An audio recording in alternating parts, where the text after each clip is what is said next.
Boom, boom, boom. It's backwards, isn't it?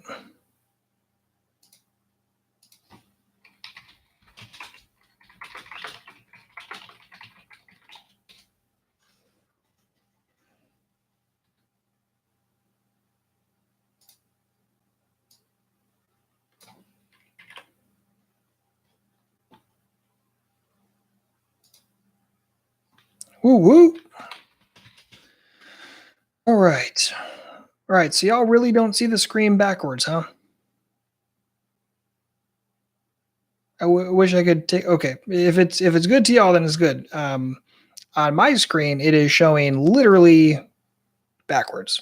So as long as y'all are good with it, we're fine. All right, looks fine. Everyone can hear. Wonderful, wonderful. All right, guys, I really appreciate you hanging in here. We're going to do our best with this.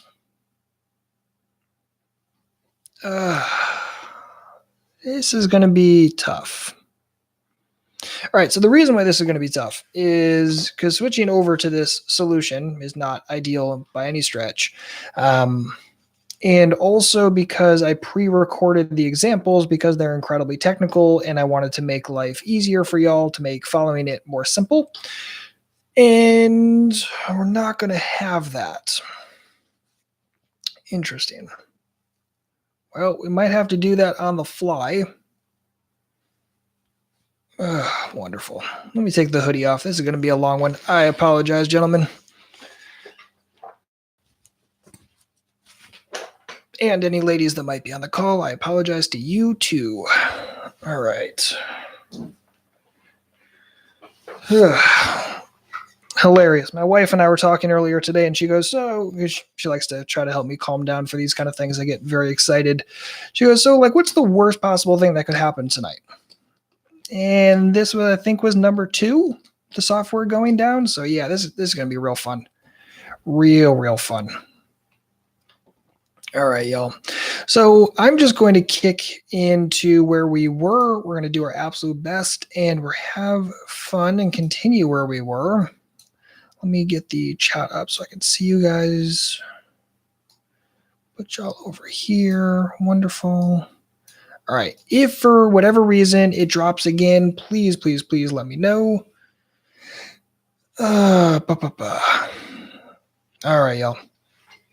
So we're going to back up a couple of ticks because we were back here. And if memory serves, actually, let me kick record again just so I have it. Thank you, Ed. Your sympathy is duly noted. All right, one sec. Let me get a drink and we are ready.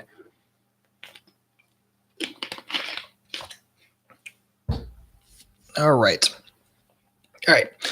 So if memory serves, you guys said 95% of y'all said exploitative, 0% said GTO, and 5% said I'm not sure. Totally fine. And those of you that said exploitative, you are 100% correct. So if your opponent is a perfect GTO bot, you use GTO. When your opponent has imperfections in their strategy, exploitative is simply going to earn the most at the end of the day. Now, I do have to say a couple things, and there will be some kind of disclaimer stuff as we go through. But just in general, please know this. No human, literally no human, can play perfect GTO. Perfect GTO. People can try to play a GTO inspired strategy, but perfect GTO, literally not possible to be done by a human at this point. And I literally don't think it ever will be possible for a human to play perfect GTO. So if you're playing live poker, no, you don't have to worry about it. If you hear someone say, I play perfect GTO, you can literally laugh at them because they don't know what the hell they're talking about. That simply is not the case. So let's take a very broad strokes example. So this is a spot that I'm sure if you've watched any of my YouTube videos recently, this is a spot I recently reviewed, but it's a very basic look at a GTO spot in real life. So we're on the river in a situation, pot's 2.4 thousand. Our opponent checks and we decide to shove all in for 2.4 thousand. So pot size bet. So if we were trying to craft a perfectly GTO range here, our range would be ahead of our opponent's range 2/3 of the time, and we would have bluffs 1/3 of the time. So 2 value to 1 bluff would be our perfect GTO range in this situation. But let's just say that their range is all bluff catchers, right? And all they're going to do is call us down with all those bluff catchers, aka they're really never folding. Then wouldn't it make more sense to only shove hands that beat bluff catchers and avoid bluffs? Right, because all of our bluffs are going to fail because they're going to get really sticky, and these kind of spots exist all over the place in turn and river situations, right? Where it's just like, okay, my opponent's range is clearly very, very cally. It's not going to fold at this point, especially when the river's a brick. Not that it's a brick in this exact example, but in general, you can find lots of spots where you can say, well, there's probably no folding happening for my opponent. And when that's the case, then again, why does it make any sense to bluff them? Right? Why not just push all of our range to be very, very value focused and instead avoid the bluffs, avoid making bluffs that we know we're going to fail, and instead go maybe even a little bit thinner on our value side. So this is where we can start again getting away from the GTO range, which again would be 2 value to 1 bluff. But if we change it ever so slightly, spot is the exact same, but instead we say, okay, we actually think they're going to fold all of their bluff catchers. They're going to end up folding here a pretty large chunk of the time. Then couldn't we bluff here a ton? Right? Because bluffing would exploit the fact that they're overfolding, and as such, we can take totally, totally garbage hands, things that whiffed, all that kind of stuff, and just turn them into bluffs because our opponent's simply folding too much. So again, we're saying here is what the balanced approach looks like.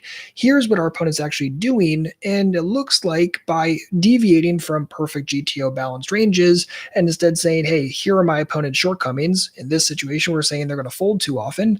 Then we're saying, okay, how do we actually exploit them from that? And simply put, we're going to do that by bluffing more, they overfold, and we make a lot of profit with hands that we shouldn't necessarily be able to make profit with. So one thing that's kind of important here to mention, and I'm sure some of you are already thinking about this, is that in doing this, we can leave ourselves extremely unbalanced, right? Because if you take that river situation where our opponent's folding a ton of the time on the river, we decide to start bluffing a tremendous amount. Clearly, if our opponent were perceptible, then they would be able to say, wait, this dude's bluffing far too often. And then they might start to adjust their game, right? So if we end up being unbalanced in any way, then we create an opportunity for our opponent to counter strat us. However, very few players think at that level. Seriously, like think about the players in your game. Are a lot of them very, very good at creating counter strategies? No, typically not. So it's just simply a spot where a lot of players can't think at that level. And even if they are, they're not necessarily able to do so in real time and actually implement a strategic counter to what you're doing, right? They're just not properly calibrated to do so. So a lot of players, it doesn't necessarily matter that I'm very, very exploitative because they're not going to counter me back for that. They're not creating strategies and counters that take advantage of the fact that I'm then having massive holes in my range. So this is something that's very, very important because if you're playing against someone who is thinking at that level, then clearly being something a little closer to balanced and not allowing yourself to get countered into oblivion would be pretty darn important because you got two options against that kind of person. Against someone who is thinking at that level, then you either have to do one of two things.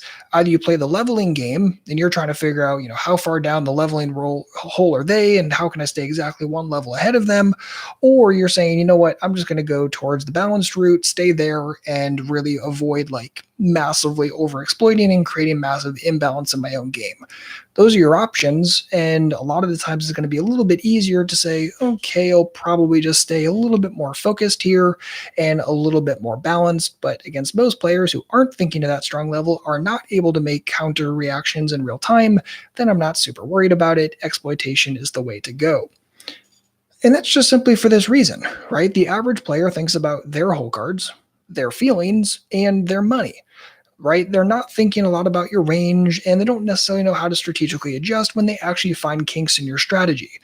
Think back to your last few sessions. Whether you're a really aggro person, whether you're very nitty, think about how many times, say you're a nitty player, how many times someone has said, well, I know your type, but I have to look you up, right? So clearly they might have some awareness of what you're doing, but they're not able to make proper counter strategies and actually implement things properly to the information that they have. Or let's just say that you are on the bluffy side of the spectrum. How many times does your opponent grumble and say, I know you're bluffing, and then they fold their bluff catcher all the time, right? I mean, this is like 2/3 of my session is hearing that exact statement. And it's just like, cool. So even if you're aware of the fact that I'm over bluffing, you're not actually making the strategic adjustment. So I can keep doing whatever the heck I want simply because you're not adjusting properly. And that's really what we're doing. We're not doing any of this out of ego. We're doing all of this out of how do we create profit and how do we try to optimize as best as possible. So let's I know we can't fire up poll, but just quickly in chat, I want you to answer this question. And I kind of already alluded to it, but against an average player, what do you think my strategy is? Very, very balanced or very, very imbalanced? I'll give you guys a moment in chat to fire that up. I'm going to go close the webinar jam, by the way. It's just sucking up bandwidth. Awesome. All right. All right, got a bunch of imbalance. I got Nathan who says very imbalanced. Got unbalanced, unbalanced, unbalanced. Yep. And I don't think anyone said was balanced at all. And honestly, all of y'all are very, very correct. Against the average player, my strategy is incredibly imbalanced. And that should be kind of comforting for a lot of you. Because in this conversation that a lot of the poker world is having of everything GTO, everything hyper balanced, everything about knowing your combos to this, that, and the other, and being able to understand when you should mix this, that, and the other thing, this should kind of almost be permission to say, wait, that's not really what's probably best in my game. Because if you play live 1-2, live 2-5, anything under 100 no limit online, your opponents have massive issues in their game. Even the better regs in your game are going to have issues in their game that you can exploit pretty easily. So you're 100% correct that I'm very, very imbalanced in general. Right. And just given their approach to the game, given what they're thinking about, given their strategic kinks, it's very common to see me take lines with ranges that would look pretty darn odd if I were doing a video all about perfect balance. Right. It's very common to see situations where I'm either far too value heavy or far too bluff heavy. It just depends on the spot, but you're going to find that all over the place. And sometimes I'm going to have to flip it on a dime. Right. It's a situation where I thought that I was going to bluff 3-bet out of the small blind, thought I was going to be really, really good. All of a sudden, the big blind cold calls and throws the whole thing out of whack, right? It doesn't mean that I have to continue my bluff into oblivion. It just means I'm going to have to flip it. I'm going to say, okay, now what are the shortcomings that are available? What spots are available? Can I bluff C-bet the flop? All that kind of stuff. So again, it's okay to be imbalanced so long as your opponent's imbalances are far worse. And honestly, this is kind of one of the major questions that I have to ask myself is if I imbalance my range here in an effort to maximally exploit them, will I get exploited for it? And like we already said, the answer is probably not, right? Our opponents just simply don't defend enough. They don't apply enough aggression back in most situations. And as such, yeah, it's okay. It doesn't mean it's perfect in all spots, doesn't mean it's best in all spots, doesn't mean it's prepare you for moving up and playing in tougher games, but it's still very, very important to ask yourself that exact question. In fact, when we get to the checklist a little bit later, you're going to see that this is one of the questions that's kind of important is, do I need to be balanced in this situation? And answering that question alone can really help you discern, okay, should I be a little bit closer to balanced here? Perfectly balanced here or very far from balanced here because I simply can be. All right.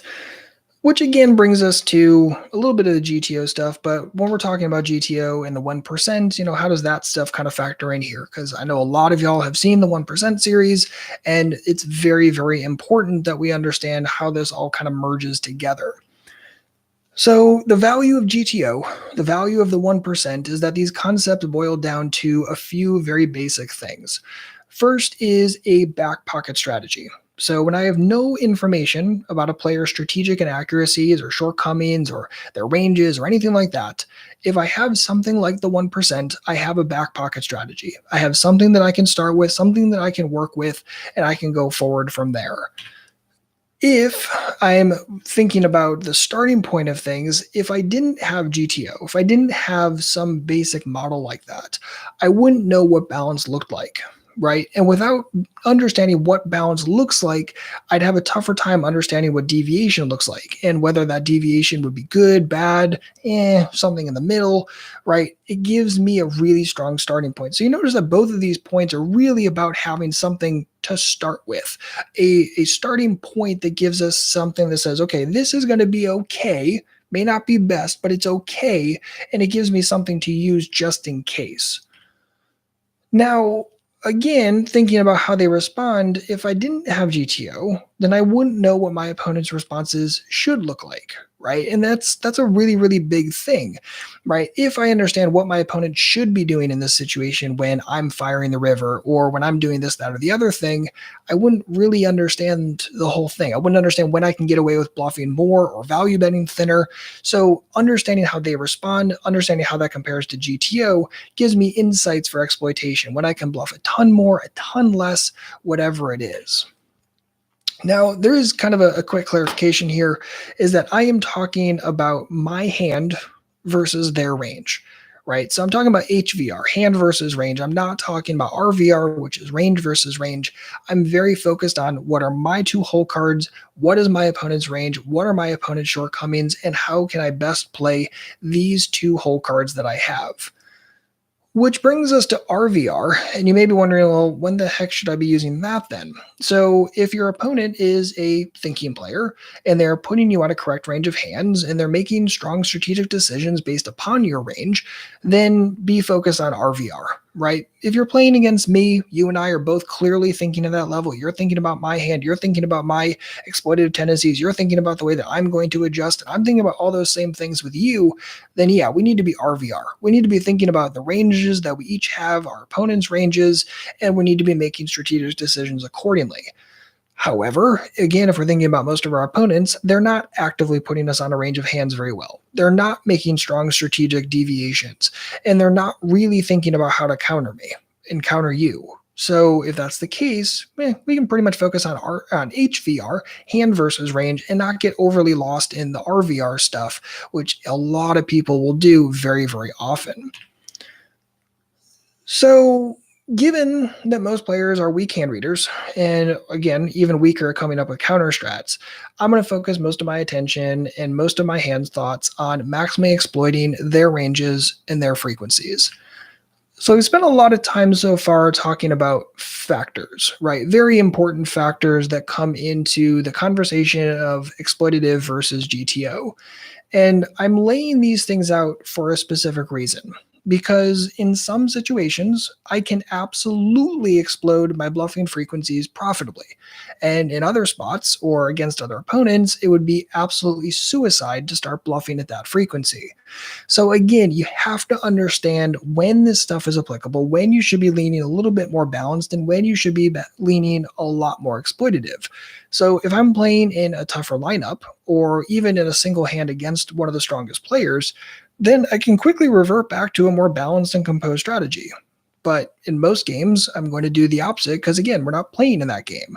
So it is important to have both skill sets. You need to understand what balance looks like so you have that back pocket strategy, so you understand what a balanced range of value to bluff would look like on a street by street, spot by spot, size by size basis. These are important starting points, but it's not the end all be all. You also need to know what your opponent's range likely is, how you can actually start crafting counters against them, and how you can start making money at the end of the day. So again, the takeaway here is not some ego-oriented thing. It's not to say, well, everyone sucks, so I can do whatever the hell I want. I can value bet as thin as I want to. I can bluff as often as I want to. It's not that, right? Again, we're doing all of these things based on math. We're thinking about our opponent, we're thinking about their range, we're thinking about their shortcomings, we're thinking about how we can use math to absolutely apply pressure. So don't think that this is ego, because as soon as you start running lines and you're thinking about ego, you're one step away from a massive downfall. Everything will really, really F up very, very quickly. Stay focused on the math side of things, not the ego side of things. All right, so I wanted to run you guys through the checklist that I created for you just to try to help you explore some spots off table a little bit better.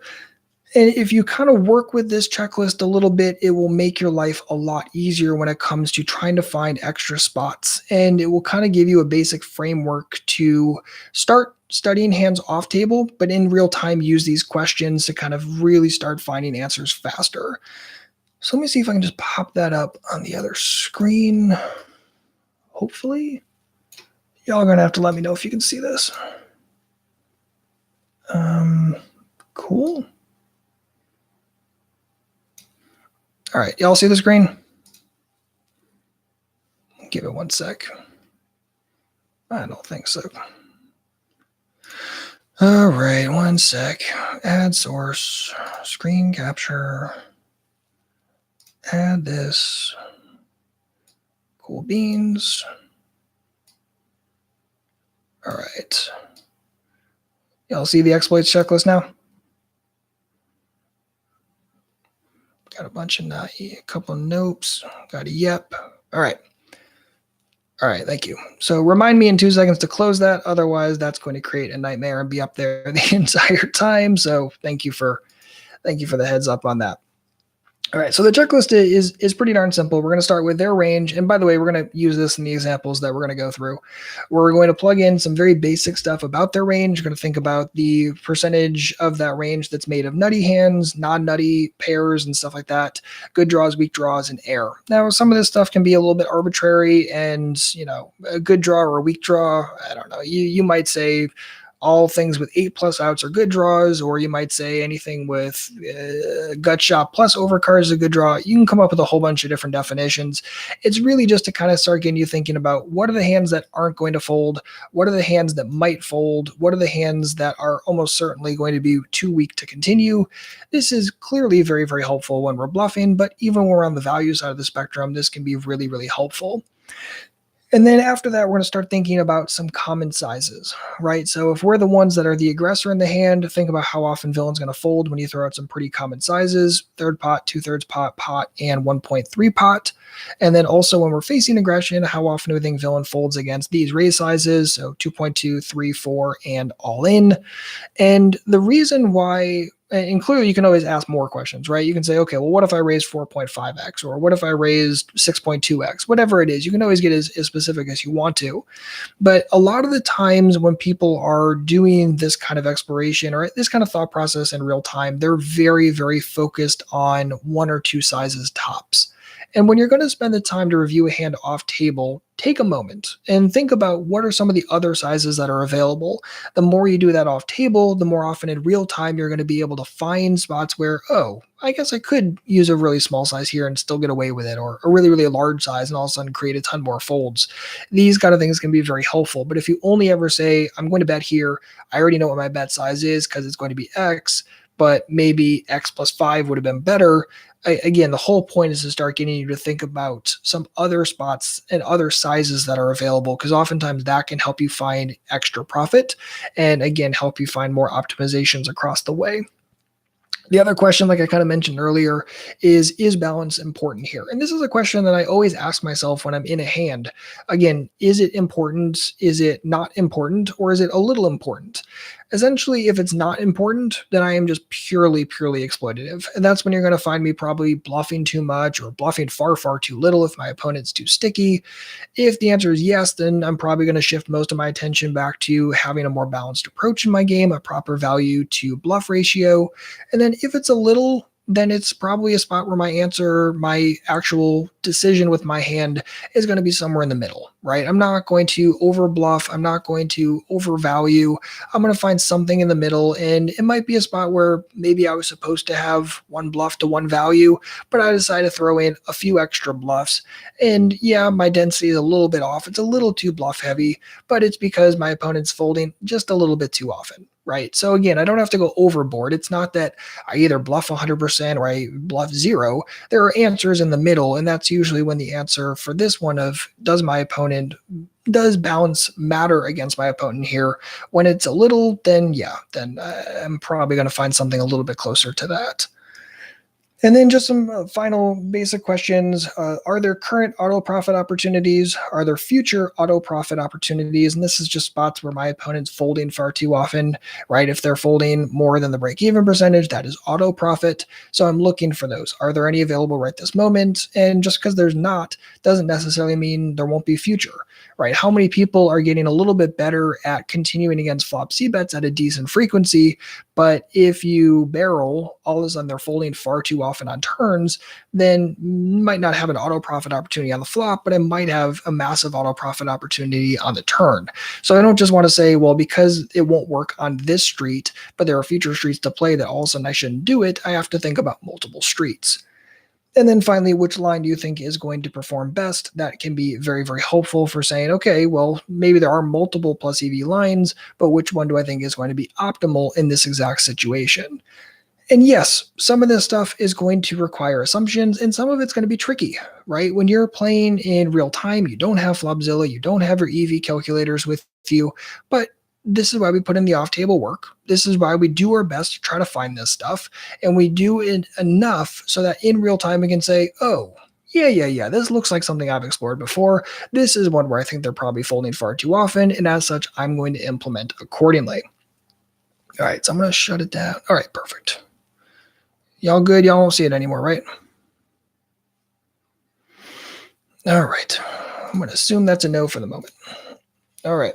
So the next thing I want to talk about, and if you saw my recent YouTube video, you already know this stuff, but these are kind of like the 4 pillars of exploitative play. These come directly from Jones's Pro Video Exploitation Fundamentals, and essentially the 4 are this: aggression versus folders, aggression versus non-folders, overfolding versus nits, and defending versus overaggression. So aggression against folders is thinking about people who are folding too often. And then when that's the case, again, we start bluffing a tremendous amount more, and we can find these situations everywhere. I mean, honestly, this is the majority of what I look for in my game. How many of my opponents are going to overfold a situation or a spot, or just in general fold too darn much? How can I just bluff them into oblivion?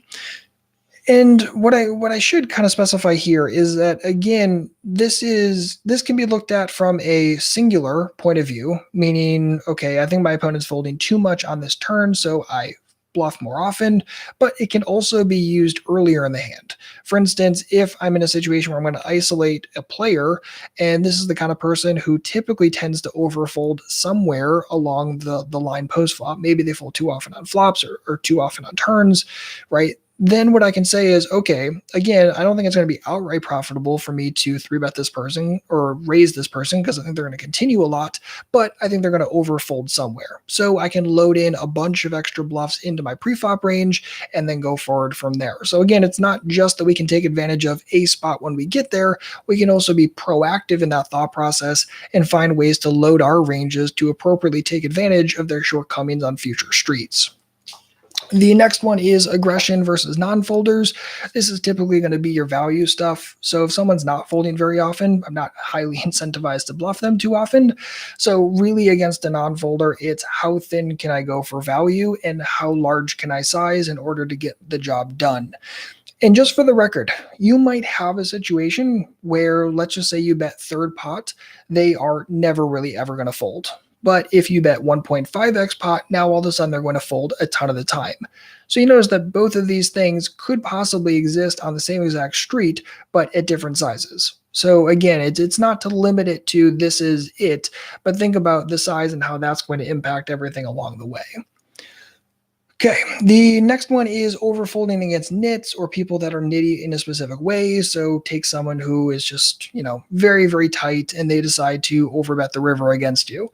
Are they really going to be bluffing all that often? Probably not. Can you get away from hands that are pretty darn strong and you probably would never think about folding against anyone else, but against this dude who's never, ever, ever, ever going to bluff, all of a sudden you can make sick hero folds against them properly?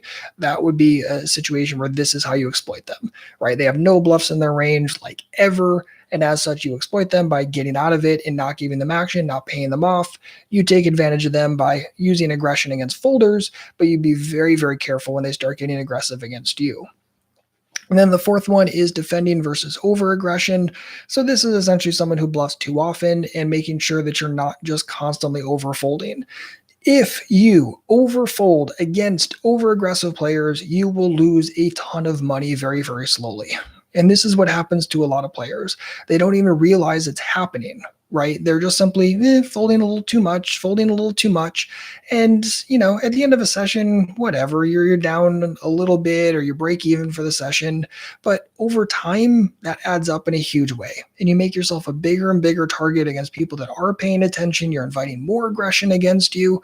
And it just creates a really, really bad situation. So be very, very careful if you're playing against over aggressive players. The worst thing you can do is continue overfolding. Defense becomes very, very important. And by the way, defense does include both calling and raising. It's not just calling. I know a lot of people think of defense is just calls. It really just means continuing more, folding less, and making sure you're not overfolding against these dudes. That's a really, really bad thing to do. Wonderful. So if we're thinking about the checklist and we're thinking about these points of exploitation, we could definitely explode the checklist to factor in a lot more variables, right? We could look at more bet sizes. We could look at more precise precision when it comes to calculating absolute and relative EV. But the point is to have something that's more usable in real time and something that keeps you focused on the big picture stuff, which is why the checklist is only a single page long. If we really wanted to get into it, I mean, we could take this checklist, make this like 6 or 7 pages long. And yeah, you could, spend hours and hours and hours hacking apart a single hand. And it's not to say that I've never done that or that I won't continue to do that, but it's something that a lot of us it's not that important to spend 7 hours on a hand. It's more important to study the hand, give yourself some different branches to explore that same hand, and then get into the fun stuff in real time and say, oh, yeah, I know what to do here. Or, okay, at least know the questions to ask myself to help myself get to the answer. And that's the really important thing is in real time, are you prepared not only what to look for, but that you know what questions to ask yourself to be able to discern the important information. And then you know how to take that information and craft it into an actual profit. That's really what we're doing at the end of the day. And if you think about it that way, then you see how absolutely important this stuff is. And that's why I really want you to focus on this stuff that matters a ton. Okay, so with that said, the next thing to do is to go through the examples. Again, I did pre-record these, so why don't we try the video and see if it works? If the video doesn't work, then I will, I guess, do them from scratch. It's always possible, but I don't think it's going to be absolutely best if we do it that way. Again, this stuff is really technical, and I would hate to do it in real time, miss a few combos, and all of a sudden everything can get really warpy. I think the recorded stuff was really sharp. So give me 1 second, see if I can get it up and running. And where are we? XSplits. Okay, let me see if I can open a video. Ooh, could I do that here? Add source.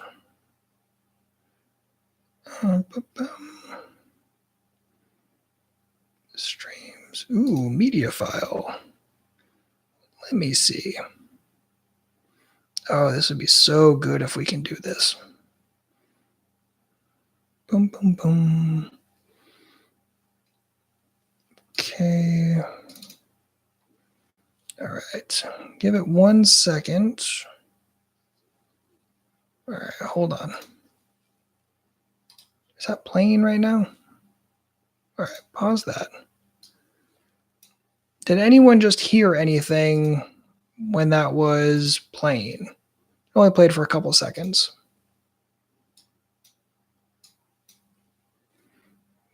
0, enhance that resize, lock that position.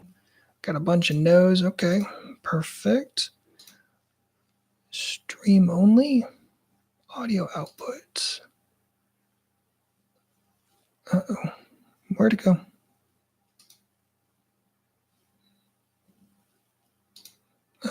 Shoot.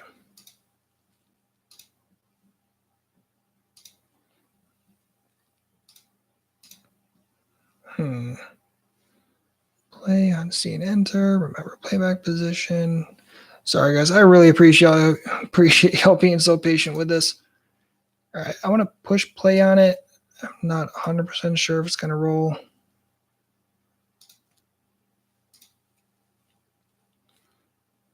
Stream only. Anyone hearing anything?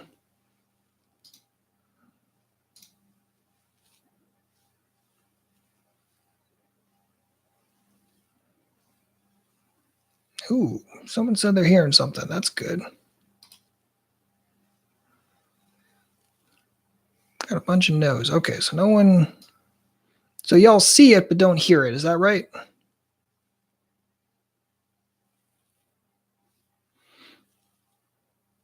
All right, so you're hearing me, but not the video. You should probably be hearing 2 of me right now. I know that's probably annoying and nightmarish. Right, so you can hear me, but not the video.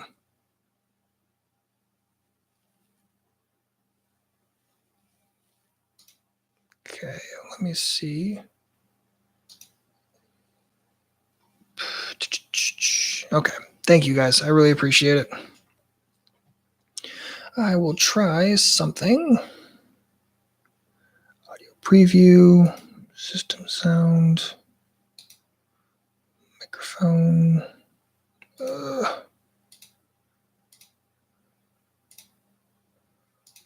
What in the heck?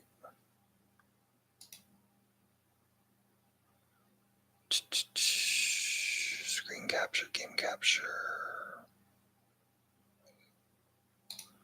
Let's see. How do I get you to play sound?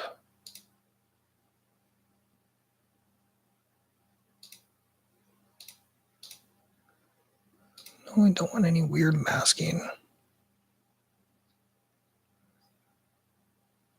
Darn it. I can hear it. I can hear it, and that's actually the most annoying thing, because I can hear it, but y'all can't.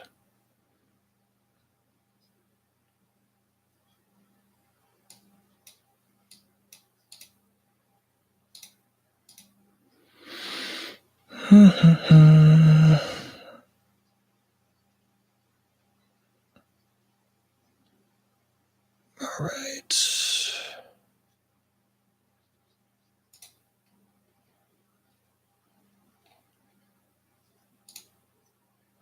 Microphone, we got that going.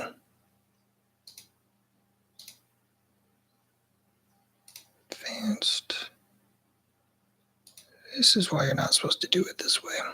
This doesn't work. Oh, y'all hear the video?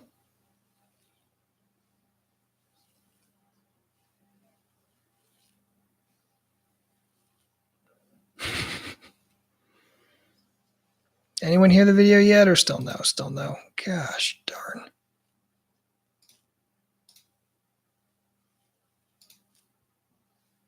All right. I appreciate y'all hanging out. Thank you. I'm sorry. All right, we'll try something different.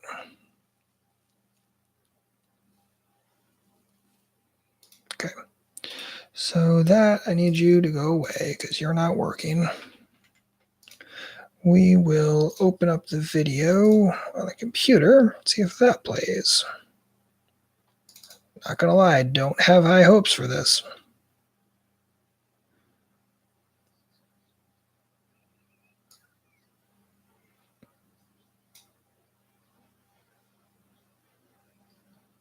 Boom, boom. Okay, so let me see. Add source, add screen. Nope.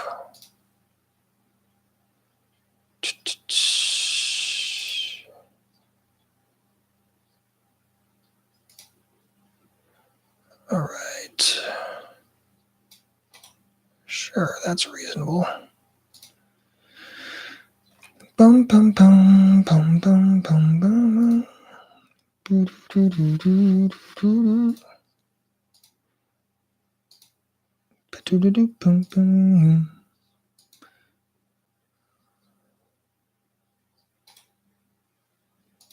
Cool.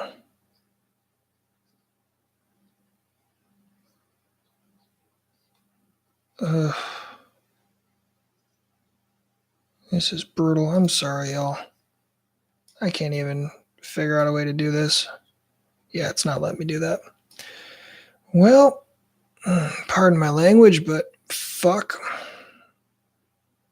All right. Well, I guess we will do the thing I didn't want to have to do. And we're just going to get the whole darn screen up in here. Windows source. how do I get the entire screen up? Because that would just be wonderful.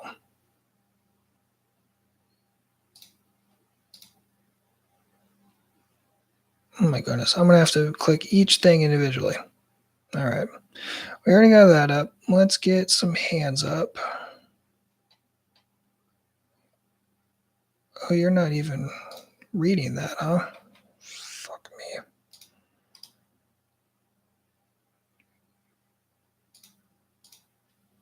Boom, boom. Yeah, I'm super sorry, guys. This, just trust me when I say that this sucks a lot for me too. And like, because I haven't done this in so long, now I've forgotten how to just put my whole darn screen on the darn thing.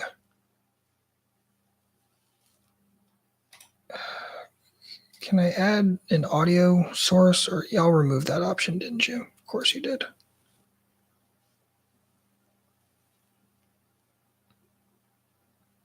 Cool. Yeah, I can't even figure out how to just get my darn screen up. Like, I just want to get my entire thing up here, and it's not allowing me to do that. Well, this has been just not great.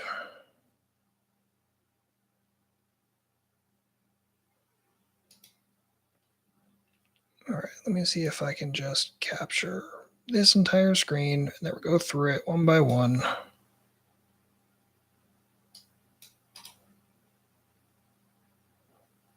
So it's interesting. The way that it used to be is I just drag it and it would show the entire screen. But now it's not allowing me to do that. It's forcing me to choose like a single window. But I want to show an entire monitor.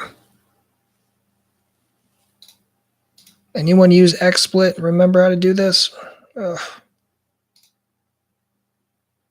No. Outputs.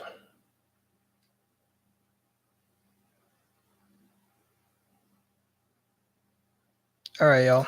I can't figure out how to do it, which means I literally can't even figure out how to get hands up, which means I literally can't even do the examples live if I wanted to. All right, so here's what we're going to do, because this has just been a real bad experience for y'all. I'm going to staple stitch this whole thing together. So when y'all watch the replay, all the examples will be right there in it. But why don't we just kind of do a Q&A right now? And at least that I can hopefully not mess up, which would just be lovely. So let's try that for a moment, and I'll give you guys an extended Q&A. And then if you guys have questions, after this thing goes live, just ask them on the replay page, and I'll keep a close eye on that for the next couple of days. I am really sorry about this. This has been a real rough experience. So why don't y'all ask questions now in chat? I will get things up and running so that way I can share them with y'all. All right. Get XSplit. Close that. Can you handle that? Great. You did it. Wonderful. And yeah, we're done with the slideshow. Thank you so much. You did just a real try. You did a great try. And we'll scroll down, get to the questions, share them with y'all. XSplit. All right. Okay, add source, screen cap.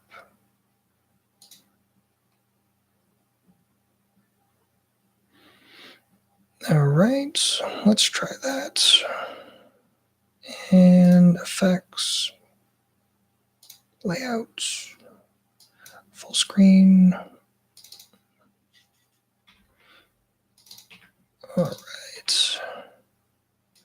Full, 0, lock position. Why is that not taking up the whole screen? Well, that'll have to do for the moment. And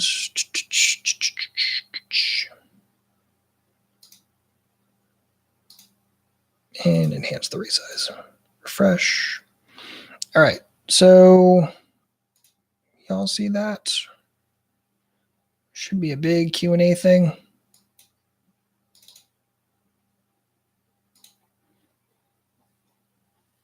So it's not refreshing. Strange.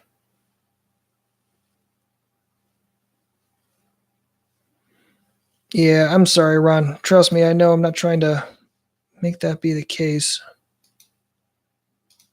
Is that the one now?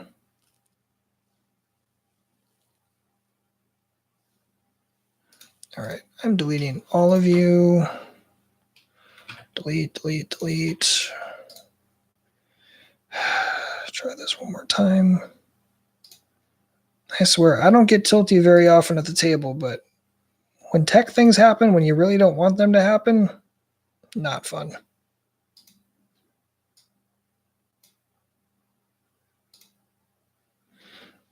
Like it's not even allowing me to update the. Fuck it. What a miserable, miserable thing. I'm so sorry, y'all.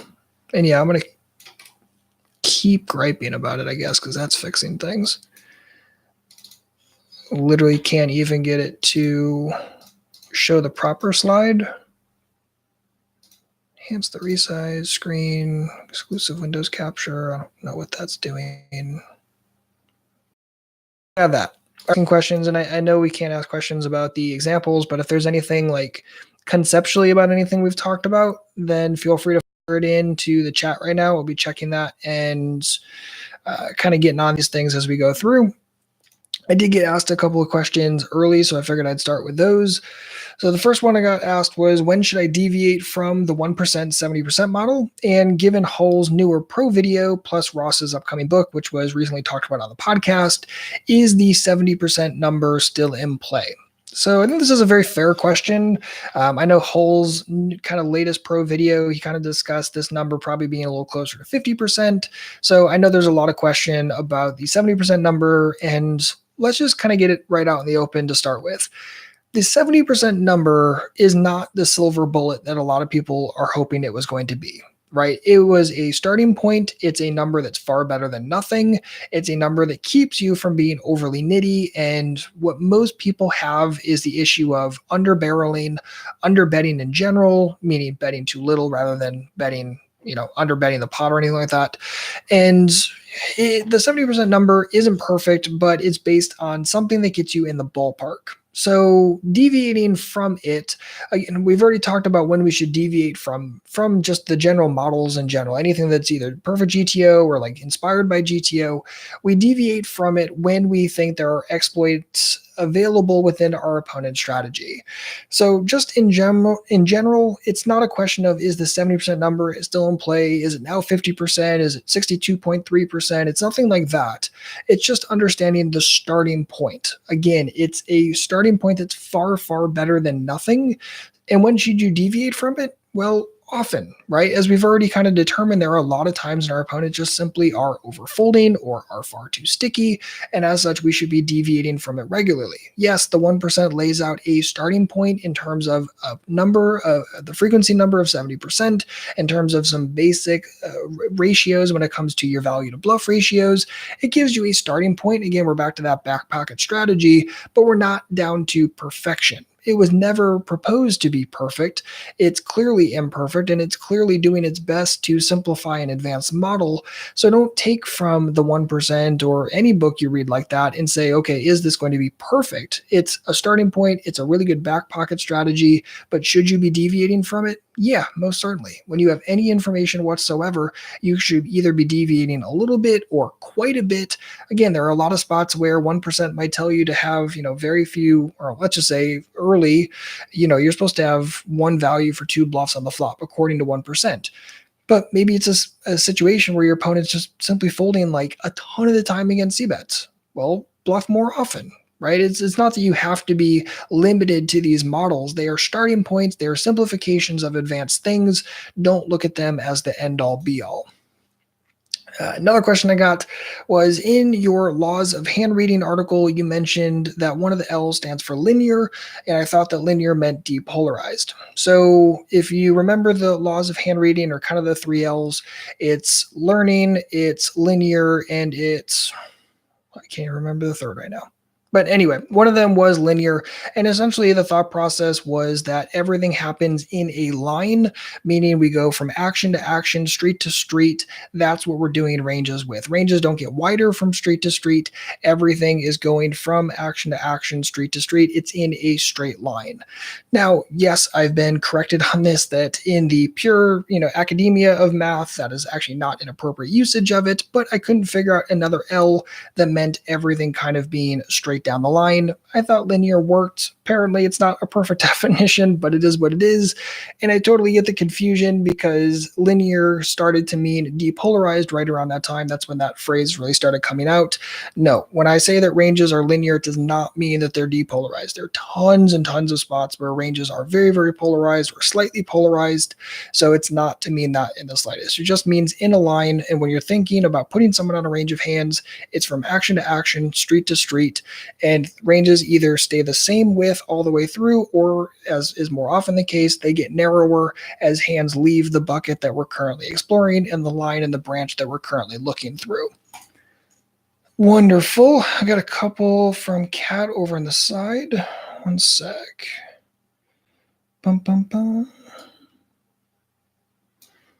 I have not read these yet, so these are totally fresh. This comes from Ed. All right, so James, can you share briefly about a time when you had to shift to a more GTO or balance strategy? What location, stakes, opponents, and drop a name if you'd like. Okay, so when do I have to use a more balanced strategy? Well, one of the easy ones is when we're playing, against stronger players. And when we do the red chip meetup over the summer, clearly we're playing against players that are a little bit stronger than average, to say the absolute least. So against them, against these thinking players, and then that's the beauty of the red chip game, right? You know that everyone there is a thinking player. Everyone is trying their best. Everyone is studying in between sessions. So we know that this is a great spot to say, okay, if everyone's thinking, then a more balanced approach is definitely going to work. When was I absolutely the most balanced that I could possibly think of? Probably would have been when I did the beta run of Solve for Y of other players that us and are really, really strong players. So I started in that game using a very, very balanced, or as balanced as I could get it, approach. And then as I started to get more information, I really didn't deviate too far from it. But there were some spots where I felt like I was implementing a little bit of exploitation just in certain spots against certain opponents. But that's, again, as a pure overall in that game, yeah, I was way more focused on being a little bit more balanced, to say the least, and doing my absolute best to make sure that I didn't get too out of control. Wonderful. Another question from Ed again. All right. So at live 1, 2, and 2, 5, with a table full of unknowns, do you start out with the back pocket strategy, or do you dive into exploiting based on typical field tendencies at those stakes? Okay, this is a really, really good question, and thank you for asking it because it actually brings up something that I meant to say earlier.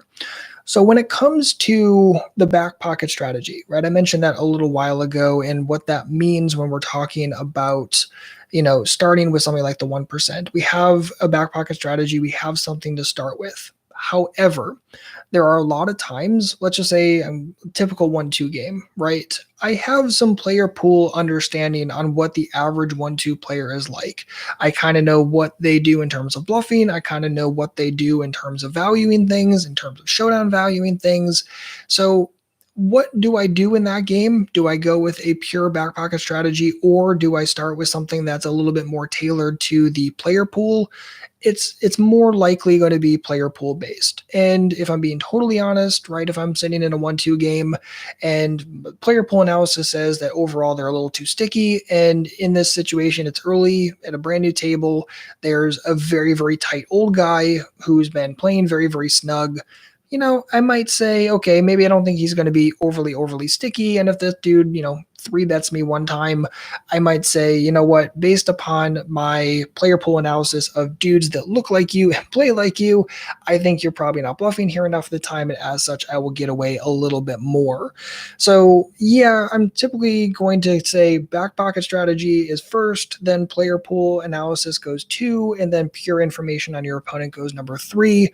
And in most games, I'm probably starting at two. But if I really don't know, or say I'm playing against someone and I'm not really able to get any real, basic idea of who this person is, they're just like totally cut down the middle, right? Like a 40-year-old dude at 1-2, and I don't know, it's tough to say exactly what they are or how they play. Then I'll start back pocket. But if I'm talking about young dude, backwards cap, seems a little agitated, yeah, I kind of have an idea where I'm at. If we're talking about an 88-year-old guy, yeah, I kind of know where we're at. And if I'm ever unsure, stick with the back pocket strategy, go from there. But again, there are a lot of points where you can use, just general player pool analysis to kind of get a head start on things. Really good question, by the way. Bum, bum, bum, bum, bum, bum. All right. So Mr. Hate Pizza says, how do we get the PDF of the checklist? Let me drop that link in chat real quick. Sorry, I know that that's on the screen and annoying.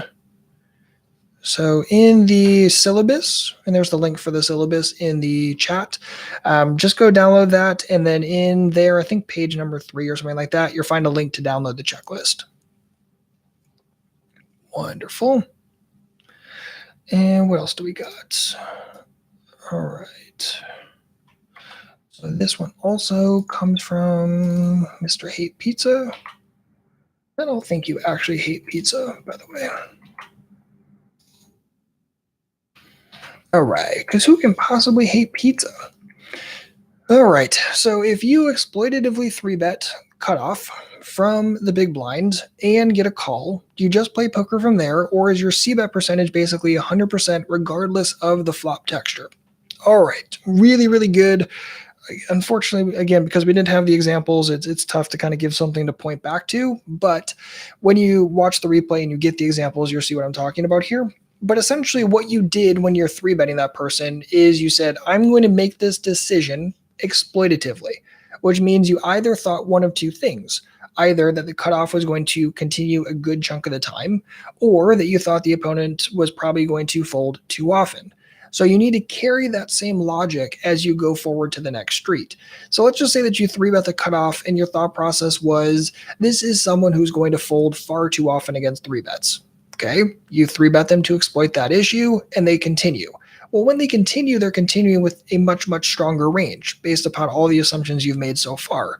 So to answer the question of should your c-bet percentage basically be 100%, I'd say probably not, simply because you thought they were strong when they gave your 3-bet action, and now you're in a situation where why would you just start burning off bets unless you think there's going to be enough folding going on, right? So maybe you thought they were going to continue against your 3-bet with a really tight range of like queens plus ace king, the board comes really low, right? You're getting folds, ish about half the time. So the question is that good? Is that bad? What's the future plan? Again, it's not just a static like we did something exploitatively and then we just have to continue firing. There are a lot of times where we bluff once, and if the bluff fails, well, probably because we thought they were going to overfold. They didn't overfold, which means they have the strong stuff, which means the fold equity probably isn't there to just continue firing everything on the next street. Again, it's not to say that we just completely cut it off or go the other way, but at least use that as a starting point. And if you exploitatively 3-bet the cutoff because you thought they were really sticky and you were going to value 3-bet a little bit thinner, then again, same exact kind of logic carries over on the flop. It's like, okay, well, they had a wider range of hands. If you missed, then could you also get that c-bet away as a bluff? Or if you're on the value side of the spectrum, what lines are available and how can you best go forward from there? And both of those things can happen on a dime. Again, let's just say you thought they were going to overfold against the 3-bet. You 3-bet with 8-5 suited and they call. Well, weren't really expecting that, but the flop ends up coming, 5-5-3. Well, now all of a sudden you're in a really, really fun spot. Now your value, and again, you still ask yourself the same question when it comes to crafting the line. What is my opponent's range? How do I think they're going to react with that range? How can I best take advantage and try to optimize? Good question as well. Bum, bum, bum. Okay, so Ron This is a good question and not one that I'm going to be able to answer super easily, only because there's a lot that goes into this, but we'll do our best. So Ron asks, was hoping to have the following questions answered in the session. How and what combos to slide in and out of our range, and when, range construction versus player types. So if we think about what we've already talked about a little bit and think about the checklist, right? The checklist had that major question of, is balance important here? And if balance is not super important, then that means I can probably get further out of line because my opponent is doing something too far often or too rarely, whatever it is. So when that's the case, I'm going to slide a lot more bluff combos in, and simply because I think that they have that mistake. So I don't really like to think about it so much as against player types. I mean, you could think about it simply in player types, right? I mean, nits tend to overfold, and as such, you overbluff against them. And people that are really fishy tend to overcall, and as such, you tend to get more value focused against them and scrape out more bluffs. Again, you'll see a lot of that when we're talking about the examples, and you guys rewatch that tomorrow. Again, my apologies for the tech being such a pain in the butt tonight, but I really appreciate you guys kind of hanging in there. I think that will make more sense after you watch those. Again, it's like an hour of straight analysis, so I think it's going to be right up your alley. For me, when I'm in real time, it's not something that I'm trying to be technical to the combo perfect. It's just not, if I'm being totally honest. And I know I preach a lot about being a very technical based player, and a lot of your off table work should be very technically focused, right? Which combos would I would I prefer to have in a situation? How do I slide those in and out, right? So what I typically suggest is people start with the 1% series, and videos 4 and 5, we do some really aggressive range examples. And what I would implore you to do is go through those, start understanding which bluffs make the most amount of sense, how are we actually doing some basic range construction, and then ask yourself the question, what if my opponent folded too much here? What if my opponent continued too often here? So it's not necessarily going to be this like perfect thing. There are better bluffs than other bluffs. For instance, bluffs that have some blocker potential could be better than bluffs with none.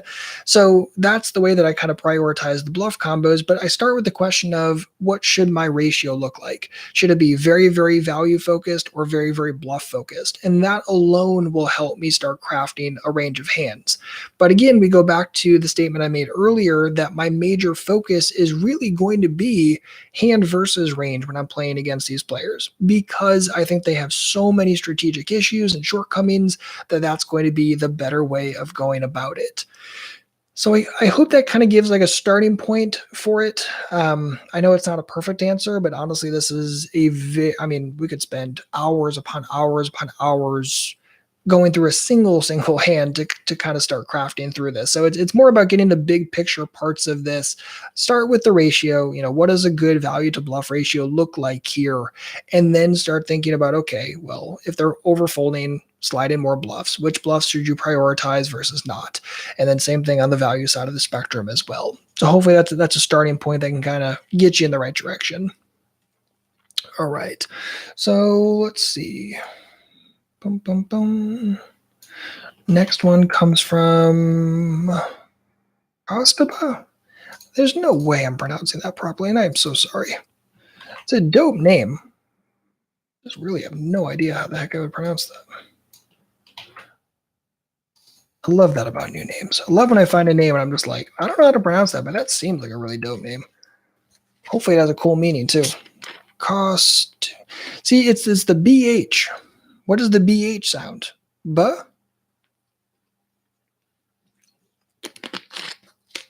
Boom, boom, boom. It's a buh. Okay, so Kostova. Okay, so I was in the ballpark. All right. So Kostaba asks, what in your career helped you the most in making final tables and MTTs live and online, talking just about playing adjustments? So I'm not sure if you're being sarcastic, but I would assume you're not. But I don't really play live MTTs at all. I might play like a handful during WSOP, but I really don't play any. And I don't have any like, big final tables or anything like that. No televised events, nothing like that. I am a cash game player first and foremost. And that's really, really my main focus. But let's answer the question taking that part out. So just in general, like what has helped a lot with playing adjustments? A lot of it has just come from asking the question, what do I think they're going to do and how can I take advantage of that? And this is like just real life 101. And again, not that I try to take advantage of people in real life, but say my wife wants something, right? I try to understand why does she want that? Right? My wife wants to start a garden, and that's actually something we're doing right this moment. So in my head, I have to figure out why does she want to start a garden? What about a garden is important now? And it makes a lot of sense, right? She wants to be able to feed the family. That's great. She wants to be able to eat healthier foods. Great. That makes a lot of sense. And then from there, I can craft my response to that. I could say, there's no way in hell we're going to start a garden right now. We're not going to waste money on that. Or I can get on board and say, that makes a lot of sense. This is something that's going to make you happy, happy wife, happy life. And then we go forward from there. So the same logic is always there. I'm trying to understand what action someone is making, why they're making that action, and then whether or not I want to be in alignment with that action and kind of what strategic approach is going to be best.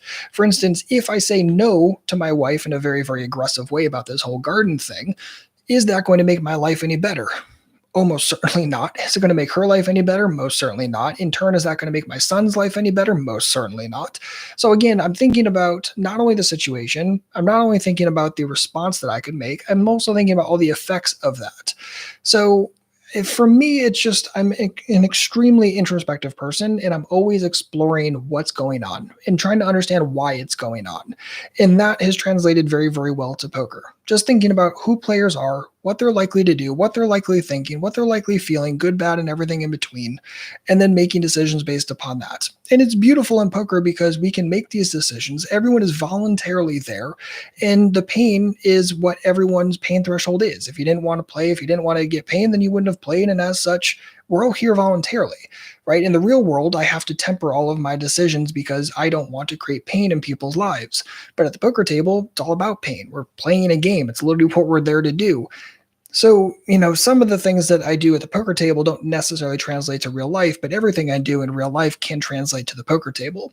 So I think if you just kind of make it a goal for like the next week to just constantly try to dig into what's currently happening right this moment, what are my available options, and which one do I think is going to be best, getting in that thought process, thinking like that, training your brain to process information like that is very, very good and will help a ton at the table as well.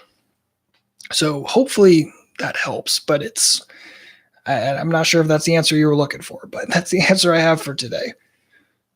All right, y'all. What else do we have for questions? I think that was pretty much the majority of them. Let me check Kat's responses real quick. Kat says I'm good, which means I'm good.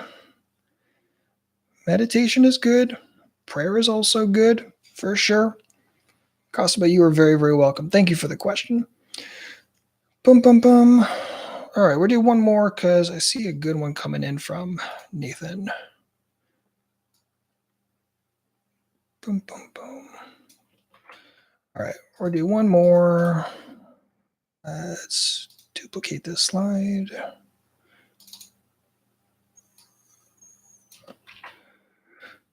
Boom, boom, boom, boom. All right, this is from Nathan, right? All right, so Split, how has your cash game strategy changed throughout your career via trends and tendencies? And are there anything we should look out for to keep up with new trends and not getting stuck in ruts? Okay, so I can explain this very, very simply in terms of evolution. So if you go back right this moment and rewatch some of my Poker Bank videos, any ones that are on that kind of gray screen or the bluish, not the blue on blue screen, but like the old one that had the gray screen.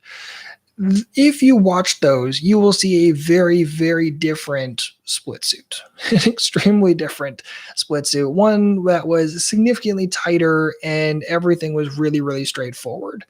Now, you may say, well, why the heck was that the case? Well, very simply, back in the day, back when I was making those videos, the game was simpler. People were very, very imbalanced, and there were times there wasn't another game. So I gave advice like be tight in this situation with the thought process that my opponent's not bluffing enough at the time. When it came to someone stealing my blinds, I was tighter because people didn't steal enough of the time. So all of those player tendencies and player pool observations really, really influenced my strategy as a whole. But then eventually it started to get to the point where it's like, well, that's not really true anymore, right? The average ATS maybe was 18.5%, and then a year later, all of a sudden it's 26.4. Well, that's a huge, huge difference. And now all of a sudden, if I'm constantly overfolding, especially as that number continues to creep up and up and up and up and up, then I'm going to start making myself a huge target. I'm going to invite more steals against me, and I'm going to make my life even more difficult. So it's constantly keeping your thumb on the pulse of the game. Now, the great thing is the forum, right? The forum is a great way to keep your finger on the pulse, not only in terms of talking about hands, but seeing how people are thinking about hands. Look at people that post, okay? So anyone that has like, I don't know, less than 50 posts on the forum and posts a hand, right? Not always, but oftentimes they're newer players that are kind of either getting back into the post it. And then I start saying, like, okay, what are they thinking?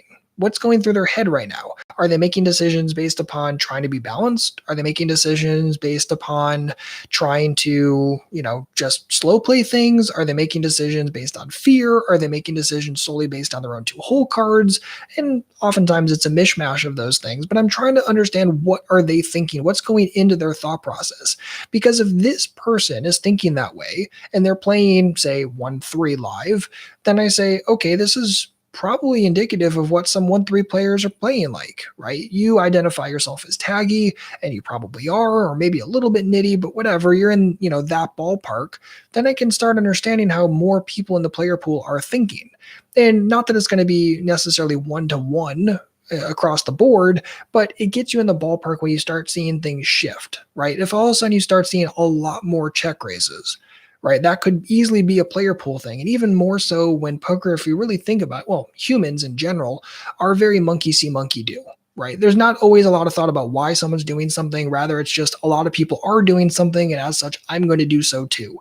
And again, part of my answer to one of the earlier questions from Ron was just simply to get away from that. Really think about what you're doing. I'm sorry, from Custoba, I think, is really think about what you're doing.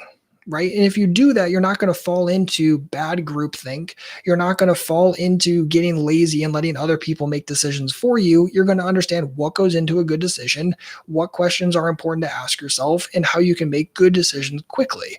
That's what we should really be thinking about. So if you see something start happening a lot of check raises, or, a lot more bluffing on the river, or whatever it is, or a lot more over betting in spots where people really never overbet before, really, really, really heavily pay attention to those spots, right? Because those are going to be things that will massively influence your game. So the big things I've looked for are essentially aggression frequencies and call down frequencies. If I see a lot more aggression coming in, I know that I need to stop overfolding. And that's where you really see the biggest shift in my game, probably somewhere from like 2012 to 2014-ish. You start seeing a really, really big shift in my game because it went from the player pool overall being a little too nitty to all of a sudden the player pool being a lot more active. And as the game continues to mature, as people get more and more active, this should be anything but surprising. So keep that kind of stuff in mind. Again, keep your finger on the pulse, talk to people, and pay a lot of attention in your game. Look for those frequencies, right? Are people all of a sudden double barreling a lot more often? Because if you compare games over time, right, people rarely used to bluff 3-bet preflop. Now all of a sudden bluff 3-betting is like super, super standard. People used to not bluff c-bet the flop very often. Now it's very, very standard. So the question that I then ask myself is, okay, what about double barreling? Is that starting to happen? Do I think that's realistically going to happen? What about triple barreling? What about flop check raises? What about this, that, and the other thing? Ask yourself those questions, and it will help you keep your finger on the pulse of those trends and not get stuck in ruts. If you ever get stuck in a rut, like you haven't really changed anything in your game over like 2 or 3 months, you're doing something wrong. And that's where you should like take a week break, really, really reflect on what's going on, review the hands you've taken and any notes you've taken over the last few months, and see what's going on. Oftentimes it's just things that have gone unnoticed, but they're still there. Right, you just got to put in the time and effort, and you'll find them for sure. Oh, good. Bum, bum, bum. All right, y'all. So I think that's going to wrap through. Again, I'm very sorry for the way this kind of unraveled. I really wish this would have been a better live experience, but hopefully the replay will make up for all of that. Nathan, you are very, very welcome. And the only other things, just kind of on the way out, we're going to wrap up here so that way I can get the replay up and ready for y'all so y'all can watch it tomorrow. Is in the syllabus, there is an offer. This would have made more sense because the last example from the recording was all about the workbook. So if you do decide that you want a workbook, want to upgrade to the highest edition on any of them, that's the masterclass for the live workbook, the power pack for the 6 max workbook, or the Titan edition for the tournament workbook, you can always go to splitsuit.com/save100, use the code FR2E from range to exploit, and save $100 off of that. It's really, really beneficial. It's going to go through the way to actually craft ranges, and it's really, really good exercise for doing stuff off table. And the workbook example, when you guys watch the replay, you're going to see what I did. I actually used some forum answers and showed you how you can use those answers to kind of like Nathan's question, start looking at the player pool, but also how you can start saying, okay, here are some really cool spots where I could exploit like this. Here are some times where I can exploit like that. And again, get out of the rut of just thinking about things in a very, very singular sense, but start asking yourself other questions. What sizes are available? How can I get closer and closer to optimal? That will be a really, really good starting point. And just in general, these workbooks, they're laid out very well. The hands are all from actual games, so it makes a tremendous amount of sense. And again, is really, really good off-table work. So if you're interested, save $100 on any of the high edition ones when you use the code FR2E and just visit splitsuit.com/save100. That's going to wrap up. Again, a replay. I'll send that out in probably the next day. Tomorrow you'll get it at some point, an email. Well, there was going to be a rating, but there won't be. When you watch the replay, there'll be a little red button. Just if you wouldn't mind leaving a little bit of feedback, I would be extremely appreciative. And then finally, feel free to contact me if you have any questions. If you want to tell me you're upset with me because this didn't go as how you planned, no problem. Just shoot me an email at james@redchippoker.com. And that is going to wrap through, guys. Again, I want to thank you guys so much for hanging out tonight. I know this was a long one and went a little bit different than expected, but I really appreciate y'all being flex. And again, check your email tomorrow for the replay, and we'll go through from there. So again, thank you all so, so much for hanging out. And I guess it only feels right to end this thing by saying good luck out there and happy grinding. Thanks, guys. Have a great night.